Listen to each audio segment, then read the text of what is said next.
Ahoana Marina. Amin'izao fiafaran'ny taona 24 izao dia anao famtinana ireo lohahevitra nanaovana fanadihadiana teto amin'ny fandaharana sika. Betsaka moa ireo lohahevitra fa izay heverina fa ireo manamarika ny taona no ezahana ho fitinina eto. Ho atomboka amin'ny Valan'Aretina coronavirus zany, izay aretina mbola tena miparitaka tokoa eran'izao tontolo izao, na dia toa efa miverina amin'ny fiainana andavanandro azany eto amintsika. Raha ity Valan'Aretina coronavirus ity tokoa no asiany teny, dia nisy ady hevitra hatrany ireo fomba nitantanana ny fitondrana ny ady amin'ity aretina ity. Hatrany am-piandohana ny volana Marsa dia efa hita fa betsaka ny fitavozavozana teo amin'ny fandraisana fanapahan-kevitra sy ny tsy fisian'ny paikady mahomby. Ity no sompandaharana tamin'ny 17 ny volana Jolay ity, dia mamintina izany. Nahomby ary ve ilay paikady izay nolazaina fa anakanana ny tsy fidirana izany aretina izany?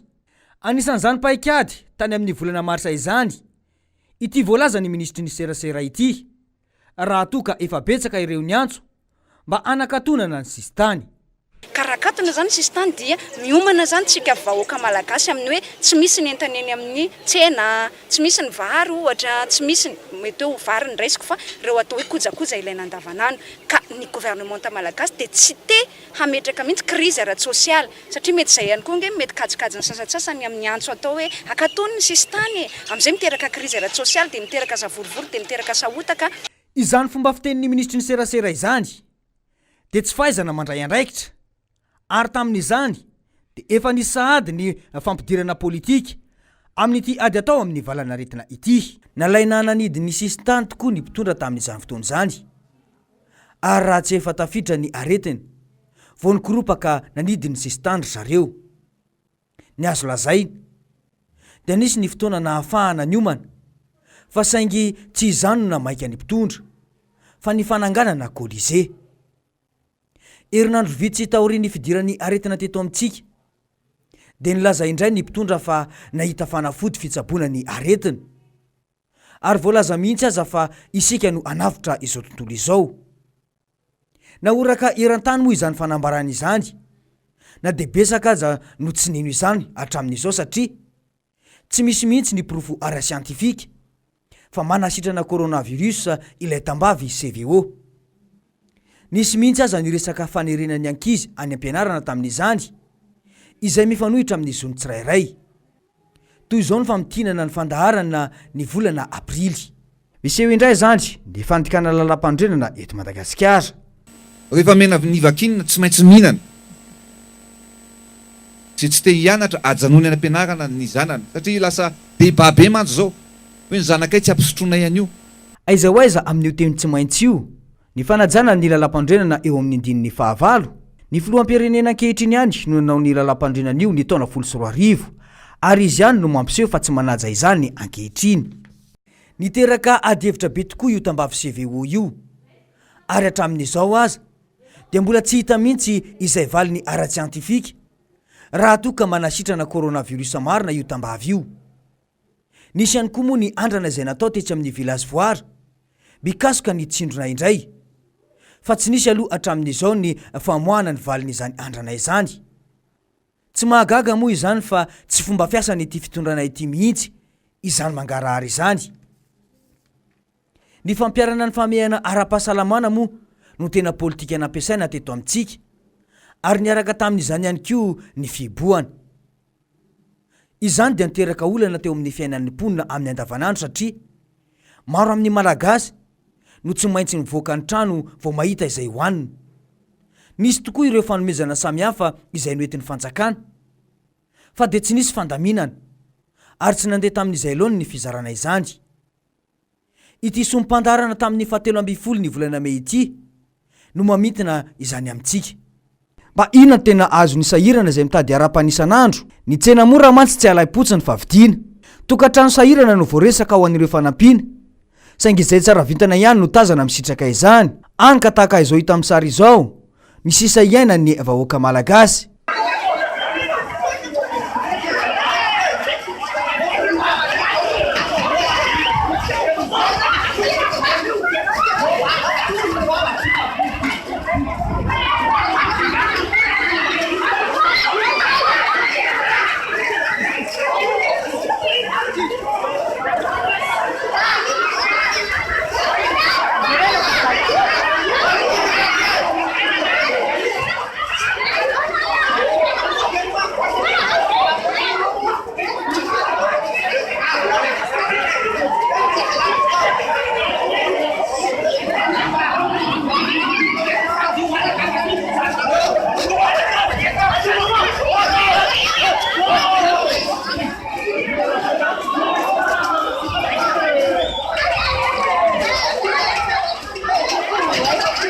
hitantsika amin'ny rendry ny tsy fisian'ny fandaminana izay miaro fanavakavahana ihany koa satria betsaka ireo malagasy ny taraina fa tsy mba nisitraka izany fanampiana izany. Ny masotsivana izay nampiasaina tamin'ireo fifantenana izay nahazo ny fanampiana moa dia tsy nazava mihitsy hatramin'izao. Tsy izay ihany fa na dia ny fikarakarana ireo marary sy ny fiarovana ny mpiasan'ny fahasalamana aza dia tena ny savoritaka tokoa, na dia teo aza ireo famatsim-bola avy amin'ny mpamatsy vola iraisam-pirenena. Toy izao no nitranga tany Tomasina izay nofitinina tamin'ny fandaharana tamin'ny volana Jona. Le olona nefa nisepitra mila oxygène daholo. Zay zao dia efa tsy ampy le fitaovana. Ao anatin'ny hoe contamination daholo zay raha tena risky izahay.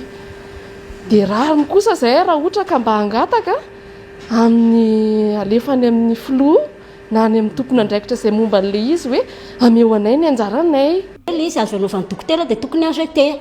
Nefa ilay izy sasana dia rehetra zao avy ny sasana dia rony mbola misy miantondrony indray zao mbola sasana dia ireo indray zany rehefa avy indray zao dia ireo ihany indray nentina mitsofoka any amin'ilay marary. Dia nefa ny amin'izay fotoan'izay zany vatany akoho mba tiany ho arovana satria ilay pozitiva daholo marary ato dia nefa ilay izy sasana. N'Andriamanitra foana ny zavatra rehetra sisa dia mianao miaro ny tenanao sy ny vady aman-janakao. Ireny fitakiana nataon'ny mpiasan'ny fahasalamana ireny dia hita ihany koa taty Antananarivo. Tsara ihany koa ny mampatsiahy fa tamin'ny fiandohan'ny volana Jona iny ihany koa no nilaza ny flou fa voafehy ny aretina. Toy izao ny fanadiadiana tamin'izany. Raha ny ara-pahasalamana aloha dia nanaitra ny vahoaka maro ihany ny filazana izay nataon'ny flou tamin'ny alahady alina lasa teo. Nambara mantsy fa voafehy ny aretina. Tsara no milaza fa na dia mitombo azy ny olona mitondra ny tsy mikaretina ekeny zany dia ny tsara ho lazaina dia voafehy ny aretina, ny Valan'Aretina eto Madagasikara mihoatra ny firenena hafa. Tsy misy marodrefy fa toa miteny izay tiany ho lazaina fotsiny ilay flou tamin'izany. Teo ihany koa moa ny fitarainan'ny marary mbola tany Tomasina ihany.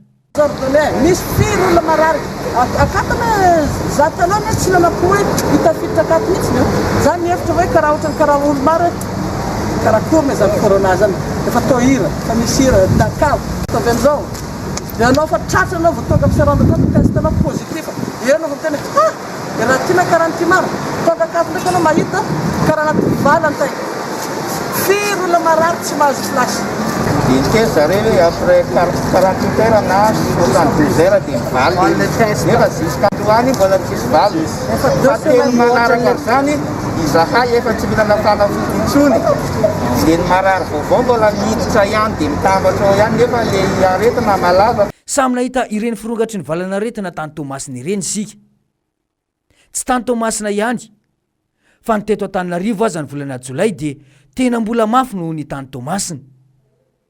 Ny firongatry ny Valan'Aretina teto andrenivohitra ny volana Jolay dia pirofo mampiseho ihany koa fa tsy nisy mihitsy ny fanomanana ary mbola betsaka ny fitavozavozana teo amin'ny mpitondra. Ary tao anatin'ny 3 andro dia 520 be izao no ka pozitiva voatily ary 720 ireo marary mbola jaboina. Miparitaka amina faritra vitsivitsy ireo fa ny eto Antananarivo ny ampahany betsaka amin'izany. Izao ve ilay nolazainy filoha hoe voafehy? Etsy andanin'izany dia mitombo hatrany ireo matin'ny coronavirus ity. Raha ny tarehimarika ofisialy voaray farany dia 20 izany. Izany hoe mitombo ireo olona lavo no io aretina io.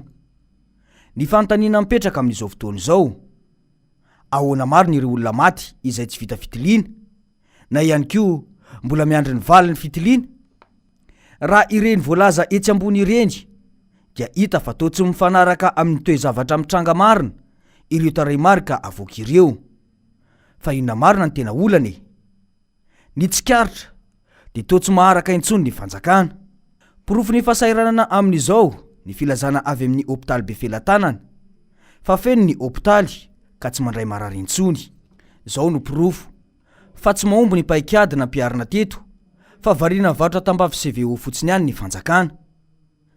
Raha tena manasitrana moa ilay tambavy, maninona no mbola manao andrana tsindrona indray? sa ve tsy atokisana indray ilay tambavy satria de mitombo atrany ny isan'ireo olona tsaboina satria ihany koa ve feno ny hôpitaly ka tsy manana safidy intsony ny mpitondra ka misafidy ampody any an-tranony ny marary voatily etsy amin'ny village voara araka ny nambaran'ny prime ministra. Iny fandaharana iny dia mampiseho mibaribary ny tsy fahavonona ny fanjakana teo amin'ny toerana fandraisana ny marary. Tsy nisy tokoa ny fahaizana mijery lavitra na de efa niarana ity izao aza ny olana tany Tomasina. Azo lazaina fa nikoropaka ihany ny mpitondra nanokatra ireny toeram-pitsaboana vonjomaika ireny rehefa nirongatra ny aretina teto Antananarivo. Na ny fomba fitenin'ny filoha tamin'izany aza dia hitantaratra ny olana teo amin'ny fitantanana ankapobeny ity Valan'Aretina ity sy ny tsy fahaizana mijery lavitra. Ny fandaharana faraiky amby 20 ny volana Jolay no mamintina izany. Tao anatin'ny herinandro vitsivitsy izao dia azo lazaina fa de feno daholo ireo hôpitaly lehibe izay natokana andraisana ireo marary eto an-drenivohitra. Tsy maharaka intsony ny mpitsabo ka nisy mihitsy aza ny tsy fandraisana marary intsony araka ty voalaza ny filoham-pirenena ity. Za de tsy te hare intsony koa hoe misy olona makany amin'ny hôpitaly satria nisy zay dia tsy raisiny ny hôpitaly. Makany amin'ny hôpitaly anosiala tsisy manday, makany amin'ny hôpitaly Manarapenitra tsisy manday. Maty le olona midiky zany fa tsy ampy ny fiomanany ny fanjakana ary tsy nampoiziny mihitsy ity firongatry ny aretina eto Antananarivo ity. Ankehitriny moa dia efa miverina amin'ny andavanandro ny fiainan'ny vahoaka na de hita fa tena latsaka ao anatin'ny fahantrana lalina aza. Azo lazaina fa mbola misy aretina eto amintsika ary mbola tsy resy tanteraka izany. Ny any ivelany izao de efa miomana amin'ny andiany faharoa ny any deuxième vague ry zareo. Izany de tena mbola mafy noho ny voalohany. Tsy maniry loza isika fa ny zava-misy aloha de tsy nisy mazava ny paikadiny entina niady tamin'ity aretina coronavirus ity fa rehefa mirongatra izy vao nitady hevitra ny mpitondra. Ny fitantanana ihany koa moa tsy mangarahara mihitsy izay mbola anaovantsika famtinana amin'ny manaraka. Ny any amin'ny tany mandroso amin'izao fotoana izao dia efa miroso amin'ny fanaovana vaksiny ny fanjakana. Ny tany mahantra mbola tsy ao anatin'ny lisitra mihitsy aloha. Ny fanontaniana mipetraka dia ny hoe mba nandray lesona tamin'ny Valan'Aretina andiany voalohany iny ve ny fanjakana? Raha sanatria amin'izany misy indray ny andiany faharoa, inona ny fanapahan-kevitra raisiny? Fa ahoana marina e?